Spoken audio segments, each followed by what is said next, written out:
चुनाव भी वो तो हो गए गलत फहमी में। उन्होंने कहा कि अब कोई संगठन है ही नहीं, जनता पार्टी बाद में बनी, नेता जेल में, अभी घोषणा करके करा लो, फिर भारी बहुमत से जीत जाएंगे, इसलिए चुनाव हुए, नहीं तो हो सकता है तब भी चुनाव है, या अंतर्राष्ट्रीय परिस्थितियां ऐसी बन गई होगी।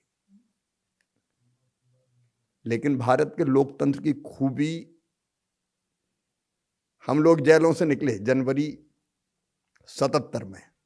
मैं तो बहुत छोटा था, लेकिन आग जल रही थी। मेरी दादी माँ मुझे इतना लाड़ करती थी, जब सुना जेल चला गया तो परेशान हो गई और अंततः बीमार पड़ी, और मेरे जेल में रहते ही मुझे देखने की चाह में उनने दम तोड़ दिया। वो मुझे देख नहीं पाई, शिवराज शिवराज कह के चली गई, क्योंकि नाती तो बेटे का बेटा बहुत प्यारा होता है। अब आप कल्पना कर सकते हैं उन तकलीफों की।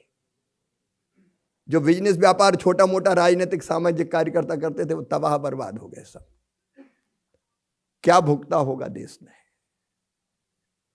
फिर कभी ये दिन ना आए, और उसके बाद जो हुआ उसका भी मैं साक्षी हूं। हम लोगों के पास कुछ नहीं था जब जेल से निकले।